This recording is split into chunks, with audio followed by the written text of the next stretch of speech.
बहुत समय पहले की बात है, जब गौतम बुद्ध अपने शिष्यों के साथ एक गांव में ठहरे हुए थे।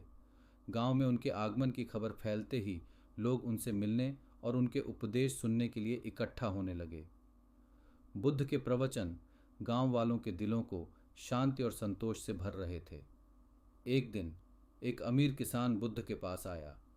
वह किसान अपने जीवन में बहुत असंतुष्ट और परेशान था।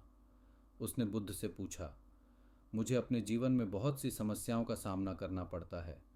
कभी फसल अच्छी नहीं होती, कभी परिवार के लोग बीमार पड़ जाते हैं।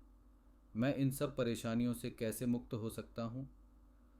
बुद्ध ने मुस्कुराते हुए उत्तर दिया, हर व्यक्ति के जीवन में त्यागी समस्याएं होती हैं। चाहे वह कितना भी प्रयास कर ले, वे समस्याएं सदा बनी रहती हैं। कभी कभी समस्याएं हल हो जाती हैं, लेकिन उनकी जगह नई समस्याएं आ जाती हैं। किसान ने उत्सुकता से पूछा, तो क्या आप मेरी इन समस्याओं को हल नहीं कर सकते? बुद्ध ने धीरे से कहा, मैं तुम्हारी 43 समस्याओं को हल नहीं कर सकता, लेकिन मैं तुम्हें एक 86वीं समस्या से मुक्त कर सकता हूँ। किसान ने आश्चर्य से पूछा, ये 86वीं समस्या क्या है? बुद्ध ने समझाया, 86वीं समस्या यह है कि हम ये सोचते हैं कि हमारे पास समस्याएं नहीं होनी चाहिए।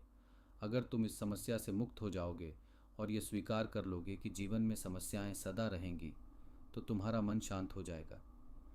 किसान ने बुद्ध की बातों पर विचार किया और उसे समझ आया कि जीवन में समस्याएं और चुनौतियां आना स्वाभाविक हैं। महत्वपूर्ण यह है कि हम उनका सामना कैसे करते हैं और अपनी मानसिक शांति को कैसे बनाए रखते हैं।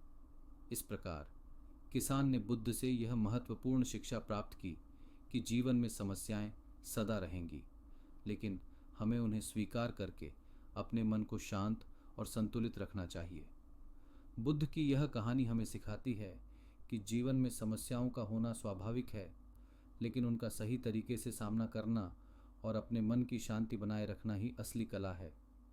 यह समझ और स्वीकार्यता हमें मानसिक और भावनात्मक शांति प्रदान करती है, जिससे हम जीवन की हर चुनौती का सामना करने के लिए सक्षम हो जाते हैं।